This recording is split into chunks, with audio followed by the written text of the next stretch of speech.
السلام علیکم ورحمۃ اللہ وبرکاتہ نحمدہ ونصلی علی رسولہ الکریم اما بعد فاعوذ باللہ من الشیطان الرجیم بسم اللہ الرحمن الرحیم رب اشرح لی صدری ویسر لی امری واحلل عقدۃ من لسانی یفقہوا قولی۔ 29واں پارہ اور ہم کر رہے ہیں سورہ القیامہ۔ اس کی تلاوت سنتے ہیں آیت نمبر 16 سے لے کر 40 تک۔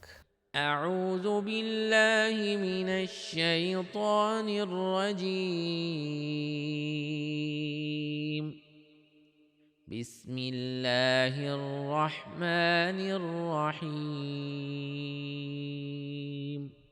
لا تحرک به لسانک لتعجل به إن علينا جمعه وقرآنه فإذا قرأناه فاتبع قرآنه ثم إن علينا بيانه كلا بل تحبون العاجلة وتذرون الآخرة وجوه يومئذ ناظرة إلى ربها ناظرة ووجوه يومئذ باسرة تظن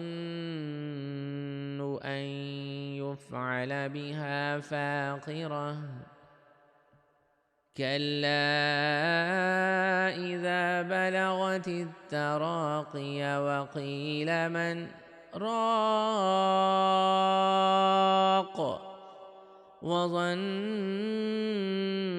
أنه الفراق والتفت الساق بالساق إلى ربك يومئذ المساق فلا صدق ولا صلى ولكن كذب وتولى ثم ذهب إلى أهله يتمطى أولى لك فأولى ثم أولى لك فأولى أيحسب الإنسان أن يترك سدى ألم يك نطفة من مني يمنى ثم كان علقة فخلق فسوى فجعل منه الزوجين الذكر والأنثى أليس ذلك بقادر على أن يحيي الموتى۔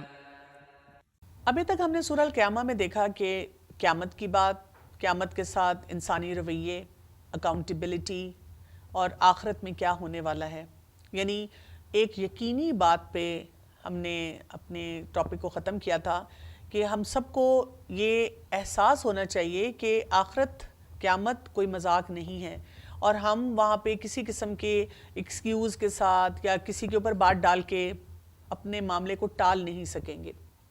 آیت نمبر 16 میں ایک اور طرف نشاندہی کی جا رہی ہے۔ اللہ سبحانہ وتعالیٰ فرماتے ہیں لا تحرک بہ لسانک لتعجل بہ۔ اے نبی صلی اللہ علیہ وسلم، آپ قرآن کو جلد یاد کرنے کے لیے اپنی زبان کو حرکت نہ دیں۔ یعنی ہم یہ دیکھتے ہیں کہ جو قرآن کا معاملہ ہے نا، وہ بہت ذمہ داری کا معاملہ ہے، اور رسول اللہ صلی اللہ علیہ وسلم کے دل پر قرآن پاک نازل ہوتا تھا، جبرائیل علیہ السلام لے کر آتے تھے، اور یہ جو معاملہ تھا یہ ایسا تھا کہ آپ صلی اللہ علیہ وسلم وحی کے بوجھ، وحی کی ذمہ داری، آگے بتانے کی ذمہ داری جو تھی اس کو محسوس کرتے تھے۔ اسی وجہ سے آپ صلی اللہ علیہ وسلم جب وحی نازل ہوتی تھی تو اس کو دوبارہ سے ریپیٹ کرتے تھے، دہرانا شروع کرتے تھے، تاکہ یہ نہ ہو کہ وہ اس کو بھول جائیں۔ تو آپ صلی اللہ علیہ وآلہ وسلم کو یہاں پہ ایک تسلی دی جا رہی ہے، اور تسلی دے کر یہ بات بتائی جا رہی ہے کہ یہ ذمہ داری آپ پر ہے، لیکن اس ذمہ داری کے لیے آپ کو کسی بھی کام کو اوور ڈو نہیں کرنا. یہ اللہ تعالیٰ کے ذمہ ہے کہ آپ کو قرآن پاک اسی طرح سے ملے گا جس طرح اللہ تعالیٰ چاہتے ہیں، اور اس میں کوئی بھی رد و بدل نہیں ہوگی.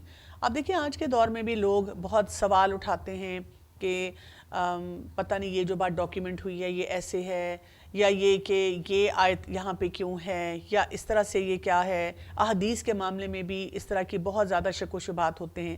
بیسیکلی یہ ان افراد کو ہوتے ہیں جو اللہ تعالیٰ کی عظمت کو نہیں سمجھتے، اس کلام کی اہمیت کو نہیں سمجھتے، یہ بات نہیں سمجھتے کہ اس کلام کا جو اس کو پریزرو کرنا یا اس کی حفاظت کرنا اللہ تعالیٰ نے اپنے ذمہ لی ہے نا. جیسے سورہ الحجر کی آیت نمبر 9 میں آیا ہے اِنَّا نَحْنُ نَزَّلْنَا الذِّكْرَ وَإِنَّا لَهُ لَحَافِظُونَ، کہ بے شک ہم نے اس ذکر کو نازل فرمایا ہے اور بے شک ہم نے ہی اس کی حفاظت کی ہے، اور اللہ تعالیٰ کے پاس اس کی حفاظت کا ذمہ ہے. تو رسول اللہ صلی اللہ علیہ وسلم کو بیسیکلی جو یہاں بات بتائی جا رہی ہے وہ کیا ہے؟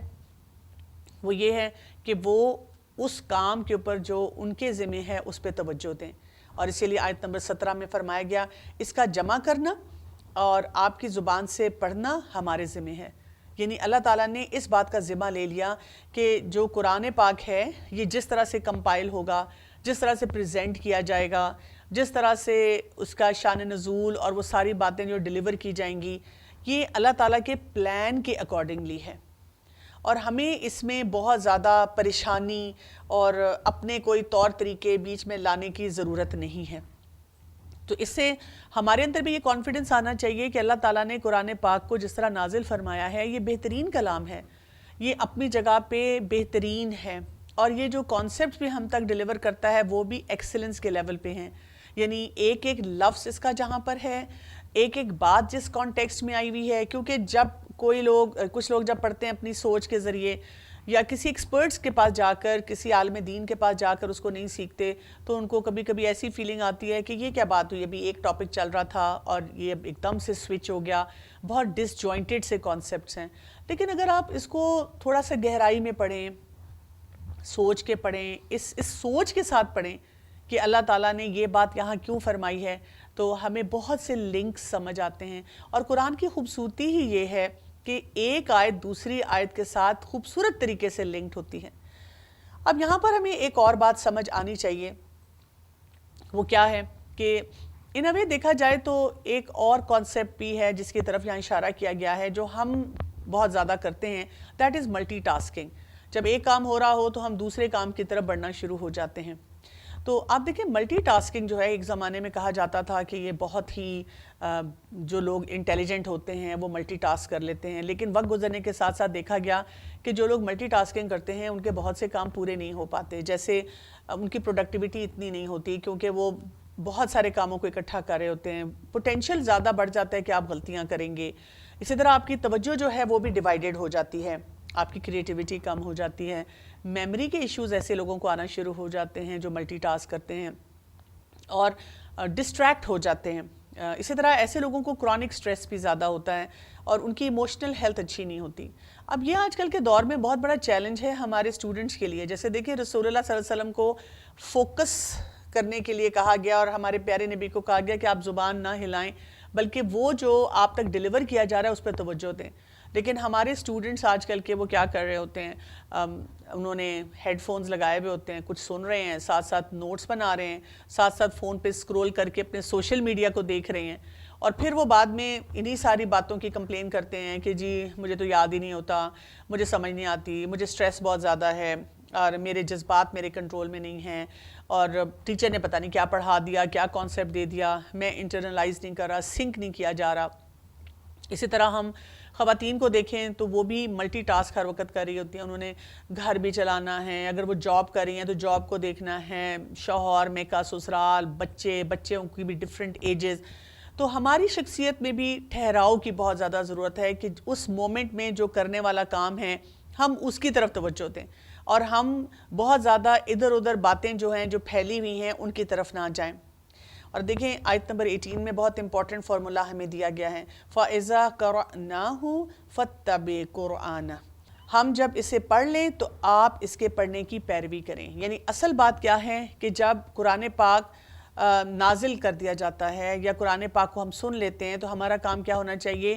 اصل چیز کیا ہے؟ فتبع، اس کی اتباع کرنا، اس کو فالو کرنا، اس کے پیچھے اپنے آپ کو لگانا. یہ ایک امپورٹنٹ فارمولا ہے جو ہمیں دیا جا رہا ہے. اور ساتھ ہی کیا کہہ دیا؟ ثم ان علینا بیانہ، پھر اس کا واضح کر دینا ہمارے ذمہ ہے. یعنی ایک انسان جب فوکسڈ کام کرتا ہے، فوکس کے ساتھ آگے بڑھتا ہے، قرآن پاک کو سمجھتا ہے اور اس کے بعد اپنے لیے کوئی پلاننگ کرتا ہے کہ میں نے اس کو فالو کیسے کرنا ہے، تو اس کی یعنی کہ سوچ جو ہوتی ہے نا، اس میں ہمیشہ وضاحت صحیح آ جاتی ہے، اس کو باتیں صحیح طرح سے سمجھ آ جاتی ہیں. تو ہمارا ایک اسٹرانگ پلان کیا ہونا چاہیے؟ ہمارا اسٹرانگ پلان یہ ہونا چاہیے کہ جب بھی ہم قرآن پاک کو پڑھیں گے تو ہم نے بہت سکیپٹک طریقے سے نہیں پڑھنا. یعنی پہلے سے ہی ہم اس نیت کے ساتھ بیٹھ جائیں کہ اچھا جی اسپیکر کو سنتے ہیں اور ذرا کوئی نقص نکالتے ہیں، ذرا ان کو پکڑتے ہیں، یہاں پہ سیدھا کرتے ہیں، بڑا آئے ہمیں قرآن پڑھانے کے لیے. یا یہ کہ پہلے سے ہی سوچ رہے ہیں کہ جی مجھے تو نہیں مزہ آتا، اچھا کوئی لے کے گیا ہے تو ہم سوچیں کہ اب اس میں ضرور کوئی ایسی بات نکالنی ہے جو کہ درست نہیں لگ رہی. جیسے کئی دفعہ ینگسٹرز کو ان کے والدین زبردستی مساجد میں لے جائیں، رمضان میں خاص طور پہ ایسے ہوتا ہے، یا کسی درس پہ لے جائیں تو وہاں پہ بڑے ٹیڑے اور بڑے سٹف باڈی لینگویج کے ساتھ بیٹھتے ہیں اور وہ پہلے ہی فیصلہ کر لیتے ہیں کہ ٹھیک ہے آپ مجھے لے آئیں یہاں پہ، لیکن میں نے بھی نہیں پڑھنا، میں نے بھی اس کو مکمل طور پہ نہیں سیکھنا. ہمیں اپنے آپ کو نا اس طرح کے رویے سے بچانا چاہیے، کیونکہ یہاں پہ ہمیں کتنے خوبصورت انداز میں بتایا گیا کہ جب قرآن پاک کو ہم پڑھیں تو ملٹی ٹاسک نہ کریں، یا اسی طرح کوئی اور بھی فوکسڈ کام کر رہے ہوں، پڑھائی کر رہے ہوں، اپنی کسی ذمہ داری کو پورا کر رہے ہوں تو ملٹی ٹاسک نہ کریں. ملٹی ٹاسک ہمیشہ وہاں کیا جاتا ہے جہاں پر بہت زیادہ فوکس آپ کا ریکوائرڈ نہ ہو، اور ٹھیک ہے آپ نے ایک دو کام جو ہیں وہ ملا کے کر لیے، اور وہ بہت لمیٹڈ کاموں کے لیے کرنا چاہیے. پھر دوسری بات یہ کہ جب بھی ہم قرآن پاک پڑھیں یا کوئی بھی ہم سے بہت کوئی کنسٹرکٹیو بات کر رہا ہے، کوئی ہمیں کوئی بات سکھانے کی کوشش کر رہا ہے، تو ہم اپنے لیے اس میں سے کچھ پوائنٹرز نکالیں کہ اچھا ان میں سے کون سی باتیں درست ہیں، ان پہ عمل کیسے کرنا ہے. یہ مائنڈ سیٹ ہم بنائیں کہ ہر اچھی بات کو اندر لے جانا ہے اور اس کی پیروی کرنی ہے. سب سے پہلے تو آپ دیکھیں آپ کا مائنڈ سیٹ قرآن پاک کے لیے ہونا چاہیے، رسول اللہ صلی اللہ علیہ وسلم کی زندگی کے ساتھ ہمارا یہ تعلق ہونا چاہیے. اور پھر دیکھیں کہ اگلی بات یہ ہوتی ہے کہ جب ہم پریکٹیکلی کچھ کام کرنا شروع کرتے ہیں نا تو پھر وہ باتیں واضح ہوتی ہیں. اگر آپ کسی کی بات سنتے ہیں، نصیحت لیتے ہیں، اپنا مسئلہ بیان کرتے ہیں، آپ کو کوئی بات سمجھائی جاتی ہے اور اس کے بعد آپ لمبی چوڑی بحث کرتے ہیں، اگر مگر یہ ہو گیا ایسے ہو گیا، تو نہ آپ کو وہ بات سمجھ آتی ہے نہ آپ سے کچھ کام کیا جاتا ہے. وہی لوگ کامیاب ہوتے ہیں جو سمجھتے ہیں اور پھر آگے بڑھتے ہیں. اور اللہ سبحانہ وتعالیٰ یہاں کتنی پیار سے ہی بتا رہے ہیں ثم ان علینا بیانہ، پھر اس کا واضح کر دینا ہمارے ذمہ ہے. یعنی ہم اللہ تعالیٰ سے دعا بھی کریں کہ اللہ تعالیٰ جب ہم اپنے دین کو سمجھ رہے ہیں تو ہمارے دل میں وہ ایک شرح صدر آ جائے، ہم یقینی کیفیت کے ساتھ اس کو پڑھیں اور یقینی کیفیت کے ساتھ اپنے آپ کو بہتر انسان بنائیں. لیکن اصل مسئلہ کہاں پر آ جاتا ہے؟ آیت نمبر 20 کو دیکھیں، کلا بل تحبون العاجلہ، نہیں تم جلدی ملنے والی دنیا کی محبت رکھتے ہو، وتذرون الآخرہ، اور آخرت کو چھوڑ بیٹھے ہو. اصل پرابلم یہ ہے کہ دنیا کی زندگی جو ہے وہ ایسے پل کر رہی ہے، ایسے کھینچ رہی ہے کہ اس سے اپنے آپ کو چھڑانا بہت مشکل ہے. تو یہاں پہ آپ یہ سمجھ لیں کہ جس چیز کی طرف اشارہ کیا جا رہا ہے وہ کیا ہے کہ عاجلہ بمقابلہ آخرہ، کہ دنیا میں جو مل رہا ہے، جو آپ کو انسٹنٹ گریٹیفیکیشن کے ساتھ مل رہا ہے، اس کی وجہ سے کیا کر رہے ہیں کہ ہر نیکی کو چھوڑتے چلے جا رہے ہیں اور دنیا کے اس فائدے کے پیچھے جو ہیں لگے ہوئے ہیں. جیسے سورہ الانعام کی آیت نمبر 32 میں اللہ سبحانہ تعالیٰ فرماتے ہیں وَمَا الْحَيَاةُ الدُّنْيَا إِلَّا لَعِبٌ وَلَهْوٌ، اور دنیا کی زندگی اور کچھ نہیں ہے بلکہ کھیل اور تماشا. جیسے آپ کسی اسٹیڈیم میں جائیں گے، گیم ہوگی، بہت ایکسائٹمنٹ ہے، ڈوپامین لیولز ہائی ہیں، ایڈرینالین رش ہے، اور اس کے بعد خوب نعرے اور انجوائمنٹ اور کون جیت رہا ہے، اور تھوڑی دیر کے بعد اسٹیڈیم خالی ہو جائے گا، گیم ختم، back to homes, back to your activity. وَلَلدَّارُ الْآخِرَةُ خَيْرٌ لِلَّذِينَ يَتَّقُونَ، لیکن آخرت کا گھر وہ کس کے لیے ہے؟ بہت بہتر ہے، اور کس کے لیے ہے؟ جو تقوی اختیار کریں. افلا تعقلون، کیا تم عقل استعمال نہیں کرو گے؟ تو کیا ہم اس کھیل تماشے rock and roll life just for enjoyment YOLO ان سارے کانسیپٹ کے پیچھے اپنی آخرت کا نقصان کرنا شروع کر دیں گے؟ جس دنیا میں ہم نے ہمیشہ ہمیشہ کے لیے رہنا ہے، یہ کس عقل مند کی تھیوری ہے؟ رسول اللہ صلی اللہ علیہ وسلم نے فرمایا دنیا کی مثال آخرت کے مقابلے میں ایسی ہے کہ تم میں سے کوئی اپنی انگلی سمندر میں ڈالے اور دیکھے کہ کتنا پانی اس کی انگلی کے ساتھ لگا ہوا ہے. یعنی یہ اگر آپ ایون بالٹی ہیں اور آپ اس میں سے ایک قطرہ لیں اور بالٹی والے پانی کو دیکھیں تو وہ بھی بہت آپ کے لیے امپیکٹفل ہوگا کہ میں اس ایک قطرے کے لیے اپنی آخرت کو ایٹ سٹیک کر رہا ہوں، میں کن چیزوں کے پیچھے لگا ہوا ہوں، کن چیزوں کو جو ہے وہ چھوڑ رہا ہوں، کن باتوں کی طرف جو ہے وہ جا رہا ہوں. تو بیسیکلی آپ دیکھیں یہ ایک بیلنس ہے، یعنی ہمیں یقین ہونا چاہیے کہ ہماری جو ساری ایفرٹس ہیں صرف اس قطرے کے لیے نہ لگ جائیں اور ہم اپنی آخرت جو ہے اس کی طرف بڑھنے کی کوشش کریں. اور یہ جو ایک کانسیپٹ ہے نا، یہ آسان کانسیپٹ نہیں ہے. اس کو انٹرنلائز کرنا، اس کے بارے میں سوچنا اور اپنی جانے کی تیاری بھی کرنا اور دیکھنا کہ جو دنیا کی جو لذت ہوتی ہے وہ آخرت کی کڑواہٹ نہ بن جائے، وہ میرے لیے مشکلات کا پیکیج نہ لے آئے، اور دنیا کو میں ایسے طلب نہ کروں کہ اس کی وجہ سے میری آخرت کا نقصان ہونا شروع ہو جائے. یعنی یہ ایک بڑا بیلنس ہوتا ہے کہ انسان کیا کچھ کرے اور کیا نہ کرے. اب اس میں دیکھیں کہ کیونکہ دنیا ہمیں فوراً مل جاتی ہے اور اس کے فائدے بھی فوراً مل جاتے ہیں، تو ہم کئی دفعہ کہتے ہیں کہ اچھا سب کچھ یہاں پہ ٹھیک ہو رہا ہے تو بس اسی چیز میں پڑے رہو، اسی چیز کو دیکھتے رہو. تو ہمیں کن کن ایریاز پہ نظر رکھنے کی ضرورت ہے؟ جیسے اپنی ترجیحات کو ہر وقت دیکھتے رہیں کہ اچھا یہ نہ ہو کہ دنیا میں جو مل رہا ہے اس کی وجہ سے میری آخرت کہیں کمپرومائز ہو رہی ہو. پھر اپنی نیت پہ ہر وقت چیک رکھنے کی ضرورت ہے کہ کیا میں یہ صرف دنیا کے فائدے کے لیے کر رہا ہوں، کیونکہ دیکھیں دنیا کی بہت سی نعمتیں ہمیں چاہیے بھی ہیں، نیسیسٹیز بھی ہیں، کئی چیزوں کو ہم ویسے کریو کر رہے ہوتے ہیں اور وہ مل بھی رہی ہیں، آپ کو آسانی سے حاصل بھی ہو رہی ہیں، آپ اس ڈائریکشن میں بھی جا رہے ہیں. تو اپنے اوپر کیسے چیکس اینڈ بیلنسز رکھے جائیں، یہ نیت کے اوپر اپنے چیک رکھا جائے کہ اس سے کہیں میری آخرت کمپرومائز نہ ہو رہی ہو. اسی طرح سے ہماری اس طرح کی اپروچ ہونی چاہیے جس کو ہم کہتے ہیں انٹیگریٹیو اپروچ. انٹیگریٹیو اپروچ کیا ہوتی ہے کہ یعنی ہم کچھ ایسے کام اپنی زندگی میں ضرور شامل کر لیں جو کہ ہمیں دنیا میں بھی فائدہ دے دیں اور آخرت میں بھی ہمارے لیے بہترین ثابت ہو جائیں. جیسے آپ دیکھیں حقوق العباد جب ہم پورے کرتے ہیں تو اس میں آپ پیئر پریشر نہ لیں، اس میں آپ لوگ کیا کہیں گی کہ پالیسی پہ نہ چلیں، لیکن لوگوں کے لیے فائدہ مند بن جائیں اور نیت اپنی یہ رکھیں کہ یہ میں اپنی آخرت کی انویسٹمنٹ کے طور پہ کر رہا ہوں. میں بہت سے ایسے لوگوں کو جانتی ہوں جو بہت ٹیلنٹڈ ہوتے ہیں، بہت سے کام کر سکتے ہیں، لیکن وہ نا شیطان ان کو کیا وسوسہ دیتا ہے کہ نہیں تم لوگوں کے سامنے آؤ گی تو تمہاری جو میں ہے وہ بڑی ہو جائے گی. تو ہم کیوں نہ ایسے کریں کہ اپنی اس میں کو ہر وقت چھوٹا کرتے رہیں، اس کے اوپر کام کرتے رہیں، لیکن جو ضرورت ہے امت کو کہ بہت سے ایسے افراد ہوں جو کہ پروڈکٹیو طریقے سے لوگوں تک پیغامات پہنچائیں، ہیومن ریسورس ایسا ڈیولپ ہو، تو ہمیں وہ کام کرنے کی ضرورت ہے. اسی طرح سے پازیٹیو ہوں، یعنی دنیا میں جو لوگ بہت نیگیٹو طریقے سے رہتے ہیں، آپ دیکھیں رسول اللہ صلی اللہ علیہ وسلم کے بارے میں آتا ہے کہ سب سے زیادہ مسکرانے والے، لیکن اس کے ساتھ ساتھ ہم دیکھیں ہمارے پیارے نبی صلی اللہ علیہ وسلم کی زندگی میں کتنے دکھ تھے نا. انہوں نے اپنے والد کو نہیں دیکھا، والدہ کو کھو دیا، دادا چلے گئے، پھر چچا نے پالا، پھر اس کے بعد آپ دیکھیں زندگی کی کتنی مشکلات تھیں. صادق اور امین ہونے کے باوجود کاہن، نجومی، مجنون کے ٹائٹل دے رہے ہیں، کتنی اپوزیشن فیس کی. اپنی زندگی میں تمام بچوں کی ڈیتھ کو دیکھا سوائے فاطمہ رضی اللہ عنہ کے.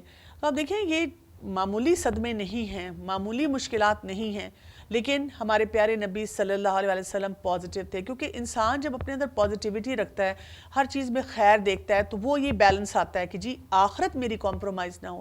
جو انسان بھی نیگیٹو ہو جائے گا تو پھر کیا ہے، اس کی سوچیں نیگیٹو ہوں گی اور پھر اس کے تمام معاملات نیگیٹو ہوں گے، اس کو کسی چیز میں کوئی خیر نظر نہیں آئے گی، اور جب خیر نظر نہیں آئے گی تو پھر کیا ہے، وہ آخرت کمپرومائز ہونا شروع ہو جائے گی. اب بہت سے افراد ایسے کہتے ہیں کہ جی ہم رہنا چاہتے ہیں پازیٹیو، لیکن ہم سے پازیٹیو رہا نہیں جاتا، تو یہ کام ہم کیسے کریں؟ تو اس کا آسان نسخہ یہ ہوتا ہے کہ جب آپ صبح اٹھیں تو آپ اپنے پاس ایک کوئی ڈائری رکھ لیں، کاپی رکھ لیں اور اس پہ کم از کم 5 وہ باتیں لکھیں جس پہ آپ اللہ کا شکر ادا کرنا چاہتے ہیں. اگر آپ ڈیلی یہ پریکٹس کرنا شروع کر دیں تو آپ دیکھیں گے وقت گزرنے کے ساتھ ساتھ آپ کے اندر بہت پازیٹیوٹی آ جائے گی. پھر یہ کہ اللہ تعالیٰ کی ہر بات پہ آپ کو ایک سکون ہونا چاہیے کہ میرے رب نے میرے لیے جو بھی فیصلے کیے ہیں وہ بہترین فیصلے ہیں. زندگی میں اچھا برا تو ہوتا رہتا ہے. اگر ہم کئی دفعہ اپنی زندگی کے وہ ڈارک مومنٹس کو یاد کریں تو آپ دیکھیں گے کہ ان ڈارک مومنٹ جو کہ آپ کے لیے بہت مشکل تھے، لیکن اگر آپ سوچیں کہ اچھا اس مشکل وقت میں وہ میری زندگی میں 2 سال تھے، 8 سال تھے، 10 سال تھے، چند ماہ تھے، ان گھڑیوں میں میری کون سی اسٹرینتھ ڈیولپ ہوئی. اور اکثر ہم دیکھتے ہیں کہ لوگ بتاتے ہیں کہ جی میں بہت میرے اندر صبر آ گیا، میرے اندر لوگوں کو جانچنے کی پرکھنے کی صلاحیت پیدا ہو گئی، میرا اللہ سے تعلق مضبوط ہو گیا، اور ایک بہت لمبی چیک لسٹ لوگوں کے اندر بنتی ہے. اور کچھ لوگ ایسے بھی کہتے ہیں کہ جی میں جو ہوں میرے اندر شکر گزاری جو ہے وہ بہت زیادہ بڑھنی شروع ہو گئی اور میں نے شکر گزاری کے ساتھ جو ہے اپنی زندگی کو آگے بڑھایا. تو آپ دیکھیں کوئی نہ کوئی فائدہ ایسا ہوتا ہے جو ہمیں مل رہا ہوتا ہے اور ہمیں کیا کرنا ہوتا ہے کہ اس کی طرف خاص توجہ جو ہے وہ دینی ہوتی ہے. تو یہ ہمیں بہت زیادہ ایک امپورٹنٹ ایسپیکٹ ہے جس پہ ہم اپنی لائف میں بھی بیلنس لائیں اور اپنے بچوں کو بھی سکھاتے رہیں. کیونکہ دیکھیں بچپن سے ہمارے ایک محبت ہوتی ہے اپنے بچوں کے لیے، اپنے فیملی ممبرس کے لیے. ہم چاہتے ہیں کہ وہ دنیا میں بہت کامیاب ہوں. اب کبھی کبھی ہم دنیا کی کامیابی دکھاتے دکھاتے کچھ ایسے فیصلے ان سے کروا دیتے ہیں جس سے آخرت کمپرومائز ہو جاتی ہے، اور ایسے جملے ہم بولتے ہیں اب کیا کریں، اللہ تو معاف کر دے گا، مجبوری ہے. تو ہم اپنے آپ کو یہ سکھائیں گے اس بیلنس میں کہ کوئی ایسی مجبوری نہیں ہے جس کی وجہ سے ہم اپنی آخرت کو کمپرومائز کریں. پھر اس کے بعد آیت نمبر 22 میں آتا ہے وجوہ یومئذ ناظرہ، اس روز بہت سے چہرے تر و تازہ اور بارونق ہوں گے، الی ربہا ناظرہ، اپنے رب کی طرف دیکھ رہے ہوں گے. یعنی آپ دیکھیں کہ یہاں پر ان لوگوں کا ذکر کیا جا رہا ہے جو کہ جن کے چہرے پر مسرت ہوں گے، بہت خوش ہوں گے، کنٹینٹ ہوں گے. جو انہوں نے اعمال کیے نا وہ ان کے چہرے پہ ریفلیکٹ کر رہے ہوں گے. آپ دیکھیں آپ ایک پازیٹیو انسان سے ملتے ہیں تو آپ کو پازیٹیوٹی ملتی ہے، آپ کو ان کا چہرہ بہت حشاش بشاش نظر آتا ہے. اسی طرح سے وہ جو معاملات آپ کے ساتھ کر رہے ہوتے ہیں آپ کو ان کے اندر ایک پازیٹیو انرجی نظر آتی ہے، کیونکہ وہ کام ہی اتنے اچھے کر رہے ہوتے ہیں. یعنی کوئی آپ کو مجرم نہیں ایسا ملے گا جس کو دیکھ کر آپ کہیں کہ جی بہت ہی اس میں کوئی فائدہ ہے، یا یہ کہ یہ بڑا اچھا انسان لگ رہا ہے. یعنی اگر آپ کسی مجرم کو دیکھیں گے تو اس کو دیکھ کر کبھی آپ کو ایسی فیلنگ نہیں آئے گی. یا ایک ایسا انسان جو جھوٹ بولتا ہے، جو نشہ کرتا ہے، جو بہت زیادہ غصہ کرتا ہے، ان کی شکل پہ ہی وہ کرختگی آپ کو نظر آنا شروع ہو جاتی ہے. تو یہاں پہ ایسے لوگوں کی بات ہو رہی ہے جن کے چہرے بڑے تر و تازہ ہوں گے. اور ہمیں احادیث سے یہ بھی پتہ چلتا ہے کہ کون کون سے کام کرنے سے انسان کا چہرہ جو ہے وہ تر و تازہ ہونا شروع ہو جاتا ہے. جیسے وضو، جو لوگ وضو کریں گے تو آپ صلی اللہ علیہ وسلم کو جیسے کہا گیا نا کہ وہ وضو جو لوگ کرتے ہیں ان اعضاء کی جو روشنی ہوگی اس سے وہ پہچان لیے جائیں گے. کیونکہ رسول اللہ صلی اللہ علیہ وسلم سے پوچھا گیا تھا کہ آپ اپنی امتیوں کو کیسے قیامت کے دن پہچانیں گے، تو آپ صلی اللہ علیہ وسلم نے اس کی مثال ایسے دی تھی کہ جیسے ایک استبل ہوتا ہے اور اس میں آپ داخل ہوتے ہیں تو وہاں کالے سیاہ گھوڑے وہاں پہ کھڑے ہوتے ہیں، اور ایک گھوڑا جو ہوتا ہے اس کی ٹانگیں اور پیشانی سفید اور چمکدار ہے، تو وہ ان تمام گھوڑوں میں سے پہچان لیا جاتا ہے. اور اسی مثال کے ذریعے آپ صلی اللہ علیہ وسلم نے فرمایا تھا کہ میں اپنی امت کی جو پیشانی پر جو سجدوں کی وجہ سے جو روشنی ہوگی اور وضو کی وجہ سے جو ان کے اعضاء چمک رہے ہوں گے اس کی وجہ سے ان کو پہچان لوں گا. تو ہمیں کیا کرنا چاہیے؟ وضو کرتے ہوئے کبھی ریلکٹنٹ نہیں ہونا چاہیے. اچھا پھر وضو کرنا پڑے گا، اچھا یہ تو بڑا مشکل کام ہے. کئی بچے جو ہوتے ہیں نا ینگسٹر، جب ان کو نماز کے لیے کہا جاتا ہے تو وہ وضو سے گھبراتے ہیں، اور پھر مائیں جو ہوتی ہیں ڈانٹ ڈانٹ کر سر پہ کھڑے ہو کر ان کو یہ وضو کرواتی ہیں. تو اگر ہم ان کو ایسی حدیثیں سنائیں، ایسی آیات بتائیں کہ دیکھیں اس سے ایک تو گناہ جھڑتے ہیں، آپ فریش ہو جاتے ہیں، آپ کا فیس جو ہے وہ بہت چمکتا ہے، پھر آخرت میں آپ کو اس سے کیا فائدہ ہوگا، تو وہ موٹیویٹ کر کے ان سے وضو کروایا جائے. اسی طرح یہ سجدہ جب کرنا ہوتا ہے تو وہ پنگ پونگ بال کی طرح نہیں ہونا چاہیے کہ بس جلدی سے جھکے اور اٹھ گئے، بلکہ اس سجدے کو طویل کرنا چاہیے. ویسے بھی آپ دیکھیں اس وقت ہم اللہ کے سب سے قریب ہوتے ہیں، وہ دعائیں قبول ہونے کا وقت ہوتا ہے. پھر اسی طرح ایک حدیث سے ہمیں یہ بھی پتہ چلتا ہے رسول اللہ صلی اللہ علیہ وسلم نے ایسے شخص کو دعا دی کہ اس کے چہرے کے تر و تازگی کی بات کی کہ جب کوئی وہ ایک آیت بھی سنے تو پھر وہ دوسروں تک پہنچا دے، رسول اللہ صلی اللہ علیہ وسلم کی ایک بات بھی سنے تو وہ آگے لوگوں تک پہنچا دے۔ تو اگر ہم حدیث سنتے ہیں کوئی اور وہ اوتھینٹک حدیث ہوتی ہے، صحیح حدیث ہوتی ہے، ہم آگے لوگوں تک پہنچاتے ہیں۔ آج کل تو پہنچانے کے بہت سے میڈیم ہیں، ہم کوئی ایسا گروپ کریٹ کر سکتے ہیں جس میں ہم لوگوں کو کہہ سکتے ہیں کہ اگر آپ کوئی اچھی بات سننا چاہتے ہیں، ویسے ہی نہ فضول میں ہم ہر ایک کو تنگ کرنا شروع کر دیں۔ کئی لوگ مصروف بھی ہوتے ہیں، ان کے لیے بڑا مشکل ہو جاتا ہے کہ ہمارے فارورڈ میسیجز کو پڑھیں، تو ہم اچھی اچھی باتیں لوگوں کو بتائیں۔ آپس میں جب ہماری سوشل گیدرنگز ہوتی ہیں اس میں ہم اچھی اچھی باتیں کریں۔ اسی طرح ایک دوسرے سے محبت کرنا اللہ کی خاطر، اس سے کیا ہوتا ہے کہ انسان کا جو چہرہ ہوتا ہے وہ تر و تازہ ہو جاتا ہے۔ پھر جتنا اخلاص آپ کے اندر ہوگا اتنا زیادہ آپ دیکھیں گے کہ آپ کا چہرہ جو ہوتا ہے وہ تر و تازہ ہونا شروع ہو جاتا ہے، اور یہ کہ وہ اپنے رب کی طرف دیکھ رہے ہوں گے۔ جیسے ہمیں پتہ ہے کہ قیامت کے دن کیا ہوگا، قیامت کے دن لوگوں کے لیے سب سے بڑی خوشی کیا ہوگی؟ سب سے بڑی خوشی یہ ہوگی کہ اپنے رب کو دیکھیں گے۔ ایک حدیث میں جیسے مفہوماً یہ آتا ہے کہ لوگوں نے بڑا حیران ہو کے یہ بات کہی کہ کیسے ہم دیکھیں گے، یعنی یہ سوچ ہی بڑی عجیب سی لگتی ہے نا کہ دنیا میں ہم اتنا تڑپ رہے ہوتے ہیں اللہ کو جاننے کے لیے، اللہ کو دیکھنے کے لیے، اللہ کی معرفت کے لیے، اور ہماری ساری زندگی کی اسٹرگل چل رہی ہے۔ سو ون فائن ڈے جو جنت میں جائے گا وہ اس طرح سے اللہ تعالیٰ کو دیکھے گا۔ تو رسول اللہ صلی اللہ علیہ وسلم نے کیا فرمایا تھا کہ جیسے 14ویں کا چاند ہوتا ہے، جب فل مون ہوتا ہے تو کیا تمہیں اس چاند کو دیکھنے میں کوئی مشکل ہوتی ہے؟ لوگوں نے کہا نہیں، کوئی مشکل نہیں ہوتی۔ تو آپ صلی اللہ علیہ وسلم نے یہی فرمایا کہ اسی طرح تم آخرت میں بھی اپنے رب کو اسی طرح سے دیکھو گے۔ اور ہمیں یہ بھی پتہ چلتا ہے حدیث سے کہ اس وقت لوگ وہ جو جنت کے لیے کوشش کر رہے تھے ان کو لگے گا کہ سب چیزیں پیچھے، لیکن اللہ تعالیٰ کو دیکھنا اور اللہ کے قریب ہونا یہ سب سے امپورٹنٹ ہے۔ اور اسی کے برعکس اب کیا بتایا جا رہا ہے، آیت نمبر 24 کو دیکھیں۔ اور کتنے چہرے اس دن بدرونق اور اداس ہوں گے، سمجھتے ہوں گے کہ ان کے ساتھ کمر توڑ دینے والا معاملہ کیا جائے گا۔ یعنی جن لوگوں نے پھر غلط رویے رکھے ہوں گے تو اب ان کی زندگی جو ہوگی وہ بہت ہی مشکل ہوگی، اور ان کے ساتھ کسی قسم کا کوئی بھی جیسے فیور ہے یا کوئی آسانی نہیں ان کو دی جائے گی۔ آیت نمبر 26 میں فرمایا گیا کلا اذا بلغت التراقی، نہیں جب روح ہنسلی تک پہنچے گی۔ یعنی یہ کون سا وقت ہے؟ جب انسان کے مرنے کا وقت آ جائے گا۔ یہ والی جو آیات ہے نا یہ رونگٹے کھڑے کر دیتی ہیں اگر آپ ان کو صحیح طرح سے پڑھیں، گوز بمپس شروع ہو جاتے ہیں، انسان پریشان ہو جاتا ہے جب ان کو پڑھتا ہے کہ کیا ڈسکرپشن، کس قدر امپیکٹفل ڈسکرپشن یہاں پہ دی گئی ہے۔ اور کہا جائے گا کہ کوئی جھاڑ پھونک کرنے والا ہے اور جان لیا اس نے کہ یہ وقت جدائی کا ہے، اور پنڈلی سے پنڈلی لپٹ جائے گی، آج تیرے پروردگار کی طرف چلنا ہے، الی ربک یومئذ المساق۔ آپ دیکھیں یہ کون سا وقت ہے جس پہ آیت نمبر یہاں سے ہم نے شروع کیا ہے 26 سے، اور 26 سے لے کر یہ بات جا رہی ہے آیت نمبر 30 تک۔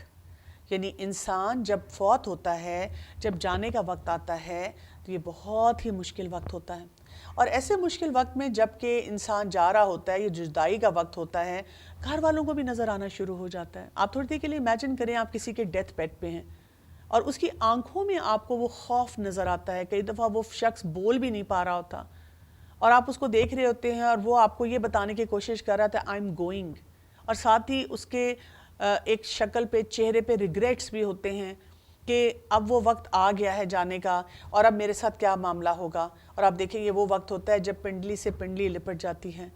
یعنی ایک تو ویسے بھی ہم دیکھتے ہیں کہ یہ وہ وقت ہے کہ جب انسان زندگی ختم ہو رہی ہے اور موت کا آغاز ہو رہا ہے، پھر سختی سے سختی جا کے مل رہی ہے، جدائی ہے، اور جیسے اس وقت میت جو ہوتی ہے اس کی پنڈلیوں کو باندھ بھی دیا جاتا ہے۔ اور یہ جو وقت ہوتا ہے یہ ایک اصل حقیقت ہے جو کہ انسان کے سامنے اس وقت آ جاتی ہے کہ اب اسے دنیا سے جانا ہے۔ جب رسول اللہ صلی اللہ علیہ وسلم نے موت کی سختی کو محسوس کیا تو فاطمہ رضی اللہ عنہا نے کہا ہائے یہ تکلیف۔ آپ صلی اللہ علیہ وسلم نے فرمایا اے میری بیٹی، تمہارے باپ پر وہ وقت آ گیا ہے کہ اللہ اس سے کسی کو بھی چھوڑنے والا نہیں، اور قیامت کے دن ملاقات کے لیے۔ اب آپ دیکھیں کہ یہ جو بات بتائی جا رہی ہے نا یہ بہت اہم ہے کہ ہم میں سے ہر شخص کو اس وقت ہمیں دنیا سے جانا ہے۔ اور آپ دیکھیں اس وقت یہ بات کی جا رہی ہے کہ جب وہ وقت آئے گا، جدائی کا وقت آئے گا، تو لوگ کیا کہیں گے؟ آیت نمبر 27 میں آتا ہے کہ کوئی ہے جو جھاڑ پھونک کرے، کوئی ہے جو کسی طریقے سے ہمیں بچا لے، کوئی ایسا طریقہ ہو، کوئی راقی ہے؟ یہاں سے ہمیں یہ پتہ چلتا ہے کہ آپ رقیہ کر سکتے ہیں، آپ ایسی دعائیں پڑھ سکتے ہیں جن کو ہم آیات شفا کہتے ہیں. جیسے ایک دعا رسول اللہ صلی اللہ علیہ وسلم پڑھا کرتے تھے، اللہم رب الناس اذہب الباس واشفی انت الشافی لا شفاء الا شفاؤک شفاء لا یغادر سقما. پھر اسی طرح مسنون دم کیا جا سکتا ہے. ایسا دم بھی کیا جا سکتا ہے جس میں کوئی شرکیہ بات نہ ہو، یعنی ایسی کوئی دوائی، ایسی علاج کا طریقہ ہو جس میں شرک نہ ہو. اسی طرح اپنی فیملی کو سکھانا چاہیے، اپنے بچوں کو سکھانا چاہیے کہ مسنون دم کیسے کیا جاتا ہے. اور بس ہمیں اس چیز کے معاملے میں بہت محتاط ہونا چاہیے کہ کوئی بھی ہم سے شرکیہ کام نہ ہو جائے. تو دعائیں پڑھ کے اس پہ پھونک مار کے پورے جسم کے اوپر ہاتھ پھیرا جا سکتا ہے. اگر انسان کو کہیں کوئی تکلیف ہے تو ادھر ہاتھ رکھ کے، دایاں ہاتھ رکھ کے آیات شفا پڑھی جا سکتی ہیں.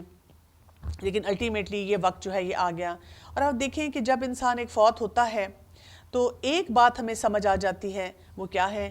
کل نفس ذائقۃ الموت. ہر شخص کو موت کا مزہ چکھنا ہے، ہر شخص کو موت کا مزہ چکھنا ہے. اور یہاں پہ جو امپورٹنٹ بات بتائی جا رہی ہے وہ کیا ہے کہ ایک طویل حدیث آتی ہے جس میں ہمیں یہ پتہ چلتا ہے کہ جس طرح انسان کی زندگی زندہ رہنے میں فرق ہوتی ہے، مختلف ہوتی ہے، دو ایٹیچیوڈز ہیں، دو رویے ہیں، دو لائف سٹائل ہیں. تو یہ جو موت کا وقت ہوتا ہے نا، جب پروردگار کی طرف جانا ہوتا ہے، تو یہ بھی انسان کے ایٹیچیوڈز ہیں. یہ ڈیفرنٹ لائف سٹائل ہے، ڈیفرنٹ طریقے سے فرشتے آئیں گے. ایک وہ مومن کا ہوگا جس کی موت جب ہوگی تو اس کو اچھے فرشتے لینے آئیں گے. اس کی موت، اس کی جان ایسے نکلے گی اس کے جسم سے جیسے مشکیزے سے کوئی پانی ٹپکتا ہے. اس کو بہترین لباس پہنایا جائے گا، اس سے خوشبوئیں آئیں گی، اس کے لیے آسمان کے دروازے کھولے جائیں گے. ہر دروازے سے یہ صدا آئے گی کہ کون آ رہا ہے، کون خوش قسمت ہے. اور پھر آپ دیکھیں کہ اس کا نام لیا جائے گا، اس کے والدین کا نام ساتھ لیا جائے گا، اللہ تعالیٰ کے سامنے حاضر کیا جائے گا اور پھر اس کو بتا دیا جائے گا کہ اس کا ٹھکانہ کون سا ہے. اس کو اس وقت علیین کی طرف بھیجا جائے گا اور پھر وہ واپس اس کی قبر میں وہ کھڑکی کھول دی جائے گی کہ یہ تمہارا اصل رزلٹ جب آئے گا تو یہاں پہ تم جاؤ گے. اور اس کے برعکس وہ شخص جو کہ بدبخت تھا تو اس کے لیے کیا ہے؟ دو خوفناک فرشتے آئیں گے اور اس کی جان ایسے نکلے گی جیسے ایک سلک کا کپڑا ہوتا ہے اور اس میں سے ایک بہت وہ اس کو چیرتا ہوا جاتا ہے، جو ایک تھورن ہوتا ہے، ایک سوئی ہوتی ہے. اور جب وہاں پہ اس کو لباس بھی پہنا جاتا ہے بدبودار، اس کے جسم سے بدبو آتی ہے، کوئی دروازہ کھولنے کے لیے تیار نہیں، سب کو بدبو آ رہی ہے، سب کراہت کا اظہار کر رہے ہیں اور وہ بھی تکلیف میں ہیں. اور اس کو اس وقت سجین میں بھیج دیا جاتا ہے، پھینک دیا جاتا ہے اور وہ سخت اس وقت مشکل میں ہوتا ہے. جس کو اچھی موت آتی ہے وہ اس وقت کیا دعائیں کرتا ہے؟ وہ کہتا ہے کہ میرے رب کب وہ وقت آئے گا کہ قیامت جلدی آئے تاکہ میں اپنے اصل مقام پہ پہنچوں. اور جو تڑپ رہا ہوتا ہے، اس کے برے اعمال ہوتے ہیں، وہ اس وقت کیا دعائیں کرتا ہے کہ یا اللہ وہ موت کا وقت کبھی آئے ہی نہ، کچھ نہ ہو، وہ قیامت نہ آئے، کیونکہ اگر وہ وقت آ گیا تو میرے لیے تو اور بھی زیادہ مشکلات ہیں. اور پھر اس کے بعد ایک ایٹیٹیوڈ کی بات کی جا رہی ہے. آیت نمبر 31 کو دیکھیے، فَلَا صَدَّقَ وَلَا صَلَّى. اس نے نہ تو تصدیق کی نہ نماز ادا کی بلکہ جھٹلایا اور روگردانی کی. پھر اپنے گھر والوں کے پاس اتراتا ہوا گیا. اولا لک فاولا. افسوس ہے تجھ پر، حسرت ہے تجھ پر، وائے ہے اور خرابی ہے تیرے لیے. اَيَحْسَبُ الْإِنسَانُ أَن يُتْرَكَ سَدًا. کیا انسان یہ سمجھتا ہے کہ اسے بیکار چھوڑ دیا جائے گا؟ اب آپ دیکھیں یہاں پر بہت ریگریٹ کے ساتھ ایک رویے کی طرف اشارہ کیا گیا ہے. اور یہ جو ایٹیٹیوڈ تھا، اگر ہم شان نزول دیکھیں تو یہ ابو جہل کا تھا، جو کہ اپنے آپ کو ابو الحکم کہتا تھا، بلکہ اس کو افراد بھی بہت انٹیلیجنٹ اور بہت وائز انسان سمجھا کرتے تھے. لیکن نہ وہ اس کے اندر کوئی انٹیگریٹی تھی، سچائی تھی، نہ وہ نماز پڑھتا تھا، وہ سچ کو جھٹلاتا تھا، وہ آگے پیچھے ہو جاتا تھا. اور یہاں پر ایک امپیکٹفل بات کی گئی ہے کہ کیا انسان یہ سمجھتا ہے کہ اس کو بیکار پیدا کیا گیا ہے؟ آپ اپنی ذرا باڈی کو دیکھ لیں، آپ اپنے پورے سسٹم کو دیکھ لیں اور اس پورے سسٹم کو دیکھتے ہوئے یہ سوچیں کہ کیوں، مطلب اتنا آرگنائز سسٹم. سائنس ہم پڑھتے ہیں نا، سائنس پڑھتے ہوئے یہ سوچیں اتنا آرگنائز سسٹم جو اللہ تعالیٰ نے ہمیں دیا ہے، کیسے دل دھڑک رہا ہے، کیسے کڈنیز کام کر رہی ہیں، کیسے ہمارے نیورونز ڈیولپ ہو رہے ہیں، کیسے آنکھ کام کر رہی ہے. سارے سسٹم کو دیکھتے ہوئے ہم سوچیں کہ بس ہمیں ایسے ہی بنا دیا گیا. یہ جو لفظ ہے نا صدا، صدا کا مطلب ہوتا ہے کہ ایک جیسے اونٹ ہوتا ہے نا، اور وہ اپنی رسی توڑوا کے ایک باغی پنے کے ساتھ بھاگتا ہے، تو یہ وہ انسان ہوتا ہے جو کہتا ہے کہ میں فری ویلڈ ہوں، میں جیسے چاہوں اپنی زندگی گزاروں۔ اور آج کل صرف یہی نہیں ہے، آج کل تو کہا جاتا ہے کہ جی آپ جو بھی پیدا ہوئے ہیں آپ خود ڈیسائیڈ کر لیں، آپ اپنے آپ کو لڑکا ڈکلیئر کرنا چاہتے ہیں یا لڑکی ڈکلیئر کرنا چاہتے ہیں۔ آپ کے اندر سے جذبات لڑکیوں والے ہیں تو بے شک آپ لڑکے ہیں، آپ لڑکیوں کی طرح ڈریس اپ ہو، you have a full right, آپ جو کرنا چاہتے ہیں آپ وہ کریں، ڈو ایز یو وش۔ یعنی آج کل جوان بچہ کہتا ہے پیرنٹس کو بیک آف، یہ میری زندگی ہے، میری لائف ہے، میں نے خود ڈیسیجنز لینے ہیں۔ کوئی بھی کسی کی ڈومین میں یا کسی کی باؤنڈری کے ساتھ اپنی ایسوسیشن صحیح نہیں رکھنا چاہتا۔ یہ بڑی ہی ریئیکٹیو اپروچ ہوتی ہے لوگوں کی، اور اس میں وہ کوئی رولز فالو نہیں کرنا چاہتے، وہ کہتے ہیں ہم اپنی زندگی کی کتاب خود لکھیں گے، ہم بہت انڈیپینڈنٹ ہیں، ہم ایسی زندگی گزارنا چاہتے ہیں۔ یہاں پر ہمیں ایک نقطہ بہت امپورٹنٹ جو سمجھنا ہے وہ کیا ہے؟ دیکھیں، ہم کچھ بھی کریں گے نا ہماری زندگی میں ڈسکمفرٹ رہے گی، مسائل رہیں گے، ہم اس سے بچ نہیں سکتے، لیکن ہمارے لیے امپورٹنٹ کیا ہے؟ یہ آیت ہمیں یہ سکھاتی ہے اللہ تعالیٰ نے ہمیں بیکار نہیں پیدا کیا، اور اگر ہم یہ بات سمجھ لیں ڈسکمفرٹ تو آنی ہی آنی ہے، کیوں نہ اس ڈسکمفرٹ کو یا ایسی ڈسکمفرٹ کو میں اپنے اندر لے کر آؤں جو کہ کنسٹرکٹیو ڈسکمفرٹ ہو۔ یعنی فار ایگزامپل آپ دیکھیں کہ اگر آپ نے وقت ضائع کیا، آپ بسترے سے نہیں اٹھے، آپ کی طبیعت خراب تھی، آپ کا دل نہیں چاہ رہا تھا، ڈسکمفرٹ یہ بھی تھی، اور آگے بھی یہ ڈسکمفرٹ ہوگی کہ جو کام آپ نے کرنا تھا وہ آپ اپنے ٹارگٹ کو اچیو نہیں کر سکے، تو وہاں پہ بھی لوگ آپ سے ناراض ہو گئے۔ تو اگر ہمیں ڈسکمفرٹ ملنی ہی ہے تو ہم یہ سوچیں کہ کیوں نہ میں اٹھ جاؤں، وہ بھی ڈسکمفرٹ ہے لیکن وہ کنسٹرکٹیو ہے، میں اٹھوں، میں فریش ہوں، میں کھانا کھاؤں، ناشتہ کروں، نماز پڑھوں، اللہ کا ذکر کروں، اور جو کرنے والا کام ہے اس کو پورا کروں۔ تو ہر جگہ ہمارے پاس یہ چوائس ہوتی ہے کہ ہم یہ سوچیں کہ اچھا یہ کرنا اور یہ کرنا، اس میں سے دونوں میں ڈسکمفرٹ ہے، محنت دونوں میں کرنی پڑے گی، لیکن کس کا فائدہ دنیا اور آخرت کی طرف جاتا ہے تاکہ میں اس کام کو کروں۔ اور اللہ تعالیٰ پھر انسان کو اس کی حقیقت بھی بتا رہے ہیں۔ آیت نمبر 37 کو دیکھیے، کیا وہ ایک گاڑے پانی کا قطرہ نہ تھا جو ٹپکایا گیا تھا، پھر لہو کا لوتھڑا ہو گیا، پھر اللہ نے اسے پیدا کیا اور درست بنا دیا، پھر اس سے جوڑے یعنی نر اور مادہ پیدا کیے۔ الیس ذالک بقادر علی ان یحیی الموتى، کہ اللہ تعالیٰ اس امر پر قادر نہیں ہے کہ مردے کو زندہ کر دے۔ یعنی جو صورت اینڈ ہو رہی ہے، اس اینڈنگ میں ہمیں کیا بتایا جا رہا ہے، کیا امپیکٹ کریٹ کیا جا رہا ہے؟ امپیکٹ یہ ہے کہ ہمیں اصل کام کیا کرنا ہے، اپنی حقیقت کو سمجھیں، اور جب ہم اپنی حقیقت کو سمجھیں گے پھر ہی ہمیں پتہ چلے گا کہ وہ جو ہم نے قیامت کی بات شروع کی تھی وہ کیا ہے اور ہمارے کرنے کے کام کیا ہیں۔ تو اگر ہم اس صورت کو اب ریپ اپ کریں تو ہمیں سورہ القیامہ میں ایک تو جو بھی ہمارے ڈاؤٹس ہیں قیامت کے بارے میں ان کی وضاحت دی گئی ہے کہ ہمیں کیا سوچنا ہے اور کس ڈائریکشن میں جانا ہے۔ دوسرا، قیامت کے مناظر کی منظر کشی بھی ہے اور اس کی ڈیٹیلز ہم مزید پڑھ بھی سکتے ہیں۔ پھر یہ کہ قرآن پاک جو نازل ہوا اور قرآن پاک کے ساتھ ہمارا تعلق کیا ہونا چاہیے اور کس طرح ہمیں اپنے فوکس کو درست کرنا ہے۔ پھر ہمیں یہ بھی سمجھایا گیا کہ دنیا کی زندگی کتنی مٹیریلسٹک ہے اور اس کے ریزلٹس بھی مٹیریلزم کے کیا آ سکتے ہیں، تو ہمیں کیا کرنا ہے۔ ہمیں یہ بھی بات پتہ چلتی ہے کہ ایک وقت موت کا آنا ہے، اور ان لوگوں کے لیے بہت حسرت کا وقت ہوگا جو اس موت کو جھٹلا رہے ہیں، اور پھر ایک وقت آئے گا جب ہم سب اٹھائے بھی جائیں گے، اور پھر وہی کنیکشن ہمارے سامنے آ جاتا ہے کہ وہ قیامت تو آ کر رہے گی۔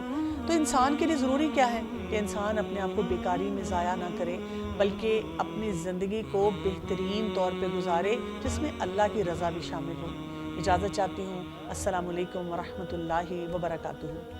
اعوذ باللہ من الشیطان الرجیم، بسم اللہ الرحمن الرحیم، لا تحرک به لسانک لتعجل به، ان علینا جمعه وقرآنه، فإذا قرأناه فاتبع قرآنه، ثم إن علينا بيانه، كلا بل تحبون العاجلة وتذرون الآخرة وجوه يومئذ ناظرة إلى ربها ناظرة ووجوه يومئذ باسرة تظن أن يفعل بها فاقرة كلا إذا بلغت التراقي وقيل من راق وظن أنه الفراق والتفت الساق بالساق إلى ربك يومئذ المساق فلا صدق ولا صلى ولكن كذب وتولى ثم ذهب إلى أهله يتمطى أولى لك فأولى ثم أولى لك فأولى أيحسب الإنسان أن يترك سدى ألم يك نطفة من مني